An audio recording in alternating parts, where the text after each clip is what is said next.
Hello साथीहरू, welcome to my YouTube channel.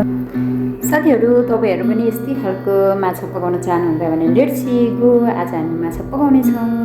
अब यसलाई चाहिँ हामी म्यारिनेट गर्नेछौँ। म्यारिनेट गर्नुको लागि चाहिँ अब अगाडि बेसर हाल्नु। बेसर भयो, त्यसपछि तातो खुर्सानी,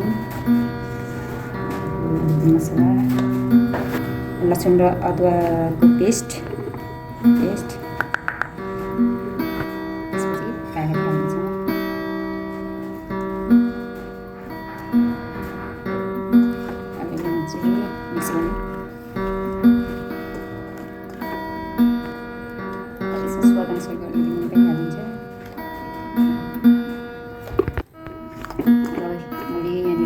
गरिसकेको छु। अब यसलाई चाहिँ 10 देखि 15 मिनट हामी छोपेर राख्नेछौँ।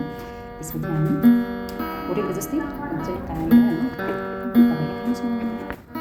साथीहरू, तपाईँहरू पनि यसरी नै पकाएर मिठो माछा तारेर खानु होला।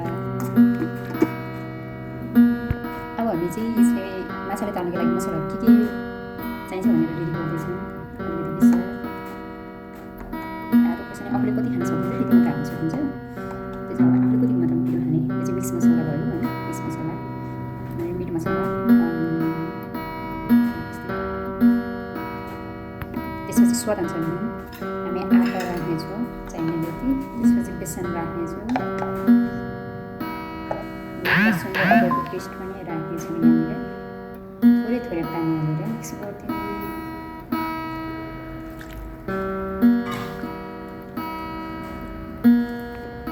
यो चाहिँ हाम्रो यतिको भएको छ होइन।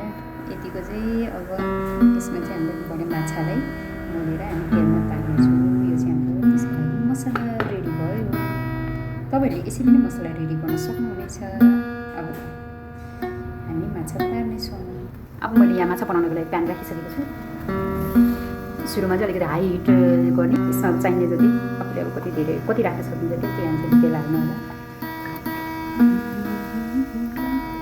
म चाहिँ यति हालेँ किनकि मेरो आज माछा थोरै छ, आधा केजी मात्रै ल्याएको छु, त्यही भएर यति इनाफ हुन्छ। अब यसलाई चाहिँ हामीले हाई फ्लेममा चाहिँ अघि मजाले ततिन लाउने। जब अलिअलि धुवा जस्तै निस्किन मजाले ततिसकेपछि अलिकति धुवा जस्तै निस्किन्छ, त्यसपछि चाहिँ हामी लो फ्लेममा राखेर माछा पकाउनेछौँ है त साथीहरू। हामीसँग चाहिँ तेल मजाले ततिसकेको छ। अब चाहिँ हामीले लो फ्लेम गरिदिन्छौँ ठिक्कको। यो अघिको भइहाल्यो। अब यसले चाहिँ हामी यसमा मजाले डुबाएर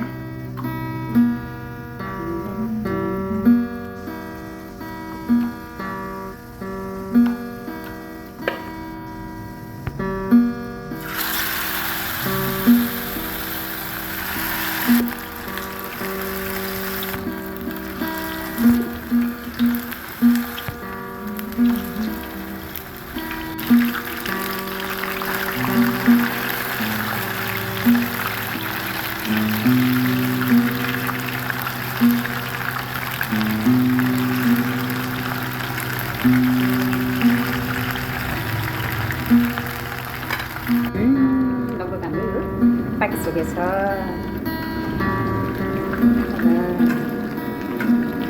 तपाईँहरूले पनि यसरी नै बनाएर खान सक्नुहुन्छ।